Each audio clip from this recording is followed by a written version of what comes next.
আদিবাসী আন্দোলনের স্রষ্টা প্রয়াত কানু সান্যালের গ্রাম নকশালবাড়ি ব্লকের শেপ দোল্লাজোতের তীব্র পানীয় জলের সংকট মেটানোর উদ্যোগ নিলেন রাজ্যের মুখ্যমন্ত্রী মমতা বন্দ্যোপাধ্যায়। বুধবার কলকাতা থেকে বিমানে বাগডোগরা বিমানবন্দরে পৌঁছন তিনি। সড়কপথে কার্শিয়াং যাওয়ার আগে বিমানবন্দরে সাংবাদিকদের মুখোমুখি হয়ে ওই গ্রামের সমস্যা সমাধানের বিষয়ে জানান। মুখ্যমন্ত্রী জানিয়েছেন, শেপ দোল্লাজোতের পানীয় জলের সমস্যা সমাধানের জন্য শিলিগুড়ি পৌর নিগমের মেয়র গৌতম দেব এবং দার্জিলিংয়ের জেলা শাসক প্রীতি কোয়েলকে নির্দেশ দেওয়া হয়েছে।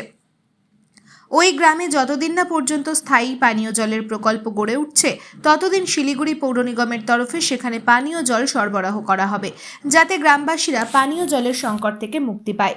মুখ্যমন্ত্রী বলেন, ওই গ্রামটি দত্তক নিয়েছিলেন তৎকালীন সাংসদ সুরিন্দর সিং আলুওয়ালিয়া, যে কারণে রাজ্য সরকার এতদিন হস্তক্ষেপ করেননি।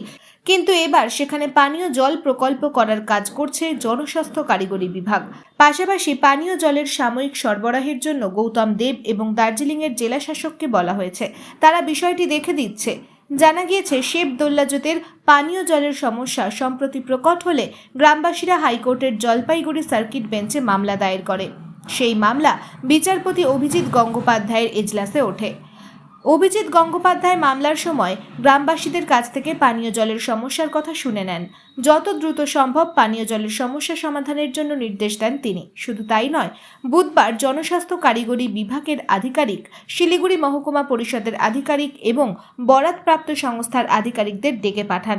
কিন্তু সেই মামলার শুনানির আগেই মুখ্যমন্ত্রী এই পদক্ষেপকে ইতিবাচক পদক্ষেপ বলে মনে করছেন গ্রামবাসীরা। ব্যুরো রিপোর্ট, খবর হরিবাসর। उसके ऊपर सवाल उठाया है, क्या कहना चाहेंगे? मैंने डांस नहीं जानता, अब आदिवासी का साथ डांस करते हैं उसको मदद देने के लिए। इधर में ये बात नहीं है, अनिल कपूर जी को आप पकड़ के चलाना, अगर they are also we respect them Bollywood, so this is just a step, nothing else। लेकिन सबको सब मिलना चाहिए। একটু নাম দীপু হালদার। আজকে হাইকোর্টে কি কারণে? আমাদের যে শেপদোল্লা জুতে যে এলাকাটা হলো টোটালি ট্রাইবেল এলাকা, সেই শেপদোল্লা জুতে যে ট্রাইবেলরা বসবাস করেন, তাদের খাওয়ার জলের সমস্যা নিয়ে আজকে আমরা হাইকোর্টে এসেছি। বিষয়টা কি ছিল? বিষয়টা হলো যে আমাদের গ্রামে, আমরা যে গ্রামটাতে থাকি, সেই গ্রামে কোনো জল নেই, মানে কুয়োর জল ব্যবহার করা যায় না। গভীর নলকূপ লাগালেও সেই মানে আয়রন প্রচণ্ড হারে, যার ফলে 19 থেকে পিএইচই দপ্তরে চিঠি লিখে গ্রামে জল নেই, এই সমস্যাটা যাতে মেটানো হয়, এইটা নিয়ে ধরুন আমরা পিএইচই দপ্তর, পঞ্চায়েত, বিডিও, ডিএম, কমিশনার অবধি চিঠি করেছি, কিন্তু 2019 থেকে, কিন্তু এটার কোনো ফল আমরা পাইনি। লাস্টে আমরা এটাই ঠিক করলাম, দেখুন হাইকোর্টে কেস করতে হলে তো আমাদেরকে প্রথমে পয়সার ব্যাপারটা ভাবতে হবে, কারণ আমাদের গ্রামে আমরা যে আদিবাসী এলাকায় থাকি, তারা কেউ বাগানে কাজ করে, কেউ কৃষি মজুর, কেউ দিন মজুর, অর্থাৎ এই কেসটা করতে আমাদের সময় তো লাগবে। আমাদেরকে বসে সিদ্ধান্ত নিতে হয়েছে যে আমরা কি করব। তো শেষ পর্যন্ত আমরা ঠিক করলাম যে হাইকোর্টে একটা মামলা করা হোক এবং আমরা চাঁদা তুলে আমরা উকিলের পয়সা দেব। তো যাই হোক, আমাদের সহযোগিতার জন্য এগিয়ে এসছেন আমাদের যে অ্যাডভোকেট সন্দীপ মণ্ডল। উনি বললেন যে ঠিক আছে, কেসটা আমি করব, এই কেসে আমি কোনো পয়সা নেব না। যদি ওই ট্রাইবেল এলাকার শেপদোল্লা জোতের সাধারণ মানুষ যদি জল পায়, ওইটাই আমার পাওনা হবে, আমি সব থেকে বেশি খুশি হব। যার ফলে কালকে হিয়ারিং ছিল, কালকে হিয়ারিংয়ের পরে আজকে আমার উকিলকে বলেছিলেন যদি গ্রামবাসীরা সবাই আসতে পারে, তো সবার পক্ষে আসা সম্ভব হয়নি।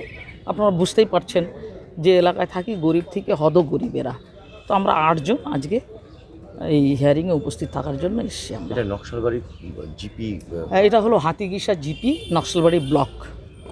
কত পরিবার আছে? আমরা যে এলাকাটার সমস্যা নিয়ে এসেছি, ওটা যদি বলেন তাহলে পুরো এলাকাটায়, বেশিরভাগ এলাকাতেই জল নেই, পানীয় জল নেই। রায় আজকে কিছু হয়নি, টেম্পোরারি আজকে পার্ট হার্ট হয়েছে, কালকে আবার বেলা 2টোর সময় রেখেছে। সেখানটাতে এডিএম এবং ওখানকার যে প্রজেক্টটা চলছে, সেই প্রজেক্টের যে মোবিলাইজার সে এবং কন্ট্রাক্টর, মেনটেনেন্স কন্ট্রাক্টর, তাদের 3 জনকেই কোর্টে কালকে পার্সোনাল অ্যাপিয়ারেন্সের জন্য রেখেছে। আজকে জাস্টিস গঙ্গোদয় অনল জাস্টিস পিএইচই ইঞ্জিনিয়ারকে ডেকেছিলেন এবং গ্রামবাসীদেরও ডেকেছিলেন যে বাস্তব পরিস্থিতিটা শোনার জন্য। ওনারা এসে যারা পিটিশনার ছিলেন তার মধ্যে অনেকেরই এসে জাস্টিসের সামনে স্বীকার করেন যে তারা জল পাচ্ছেন। 10-এর মধ্যে যারা দরখাস্ত করেছেন 10 জন আর কি, তাদের মধ্যে 4-5 জন অলরেডি কোর্টের সামনে স্বীকার করেছে জল পাচ্ছি, এখন জলের কোনো সমস্যা নেই, সময় মতো জল আসছে। এটা আগের যে প্রকল্প ছিল সেটা এখন নতুন ইমপ্লিমেন্টেশন হচ্ছে, নতুন প্রকল্প, নতুন পাইপলাইন বসছে, কাজ চলছে এবং সেই প্রকল্পের আন্ডারে অনেকে বেনিফিশিয়ারি যারা আছে তারা অলরেডি জল সাপ্লাই পাচ্ছেন, সেটা কোর্টের কাছে স্বীকার করেছেন। কিছু বাকি আছে, কাজ এখন চলছে। কাকে কাকে ডাকা হয়েছে?